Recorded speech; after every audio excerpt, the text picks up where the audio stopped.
амалӣ гардидани барномаи давлатии рушди футбол барои солҳои 2017-2021 имконият фароҳам овард ки мунтахаби наврасони тоҷикистон ба дастоварди шоёни таърихӣ ноил гарданд. имрӯз асосгузори сулҳу ваҳдати миллӣ, пешвои миллат, президенти ҷумҳурии тоҷикистон муҳтарам Эмомалӣ Раҳмон бо ҳайати тими наврасони мамлакат ки рӯйдоди ҷадидро дар таърихи футболи меҳан ба вуҷуд оварданд, вохӯрӣ дӯр намуд. шарҳи ҳамкорони мо дар ин хусус. 11 октябр дар қасри миллат асосгузори сулҳу ваҳдати миллӣ, пешвои миллат, президенти ҷумҳурии тоҷикистон, президенти кумитаи миллии олимпии кишвар муҳтарам Эмомалӣ Раҳмон бо раиси шаҳри Душанбе, президенти федератсияи футболи ҷумҳурии тоҷикистон муҳтарам Рустами Эмомалӣ, дастаи мунтахаби наврасони то 16 солаи ҷумҳурии тоҷикистон,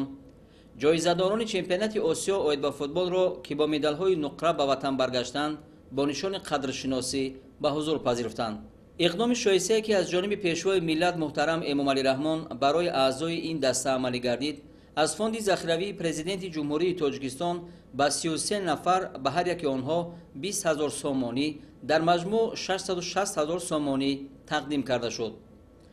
зимни суҳбат бо футболбозон нахуст сарвари давлат муҳтарам Эмомалӣ Раҳмон дастоварди мунтахабро дар чемпионати Осиё ба федератсияи футболи кишвар, ба варзишгарон ва ба мардуми ҷумҳурӣ муборакбод гуфтанд. президенти мамлакат таъкид доштанд ки нишондоди наврасон дар таърихи футболи тоҷик дастоварди бузург аст ва ин натиҷаи талошову тадбирҳои ҳукумати ҷумҳурии тоҷикистон, федератсияи футболи кишвар ва заҳмати содиқонаи худи футболбозон мебошад ки дар як чорабинии бузурги варзишӣ бо натиҷаҳои арзанда ба ватан баргаштанд. сарвари давлат иброз доштанд ки дар байни 45 дастаи олам сазовори ҷои дуюм гардидан ва парчами давлатиро боло бардоштан ин шарафи бузург аст ва ҳам боз як омили муаррифии давлату миллат ва болоравии обрӯу нуфузи кишвар дар арсаи ҷаҳон мебошад.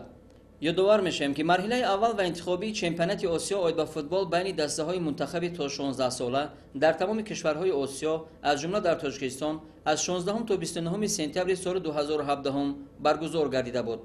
чемпионати Осиё оид ба футбол байни наврасони то 16 сола дар ду марҳила бо иштироки 45 кишвари қитъаи Осиё баргузор гардид. марҳилаи ниҳоии чемпионати Осиё байни наврасон моҳҳои сентябр-октябри соли ҷорӣ дар кишвари Малайзия бо иштироки 16 кишвари қитъаи Осиё баргузор гардида, тими мунтахаби Тоҷикистон аз худ маҳорати баланди касбӣ нишон дод. варзишгарони тоҷик сазовори ҷои дуюм гардида, ба ҷоми ҷаҳон оид ба футбол байни наврасони то 17 сола ки соли 2019 дар кишвари Перу баргузор мегардад, роҳ хат гирифтанд. тавре ба ҳамагон маълум аст, давоми солҳои соҳибистиқлолӣ бо ташаббусҳои созандаи пешвои миллат муҳтарам Эмомалӣ Раҳмон соҳаи варзиш дар мамлакат рушд карда, барои оммавияти футбол дар саробсари кишвар майдончаҳои муосири варзишӣ ва варзишгоҳҳои калон мавриди баҳрабардорӣ қарор дода шуд. барои тарбияи насли наврас ва ҷавонон дар назди федератсияи футболи мамлакат соли 2012 дар шаҳри Ҳисор академияи футболи Истиқлол аз ҷониби пешвои миллат мавриди баҳрабардорӣ қарор дода шуд ки як пойгоҳи муосири тайёр кардани варзишгарони сатҳи касбӣ мебошад. эҳтирому самимияти сарвари давлат ва халқ ба варзишгарон дар назди онҳо масъулияти наверо барои бо одоби баланд ва интизоми намунавӣ муаррифӣ кардани давлат дар арсаи олам ба миён гузошт. дар ҳақиқат дастоварди дастаи мунтахаби наврасони то 16 солаи ҷумҳурии Тоҷикистон, дорандагони медалҳои нуқраи чемпионати Осиё оид ба футбол, рӯҳияи мардуми шарафманди тоҷикро боло бардошта, дар дили наврасон шавқу ҳавасро нисбат ба ин бозии оламшумул бедор кард.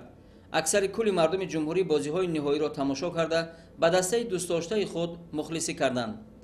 дар охири суҳбат пешвои миллат, президенти кумитаи миллии олимпии кишвар муҳтарам Эмомалӣ Раҳмон бори дигар футболбозони наврасро бо дастоварди арзандаашон муборакбод гуфта, бо итминон иброз доштанд ки наврасони ҷумҳурӣ бо садоқати баланд, масъулият ва машқу тамринҳо дар ҷоми ҷаҳон оид ба футбол дар кишвари Перу бо ғалаба ба ватан бармегарданд ва бори дигар шарафи кишварро дар арсаи олам ҳимоя менамоянд.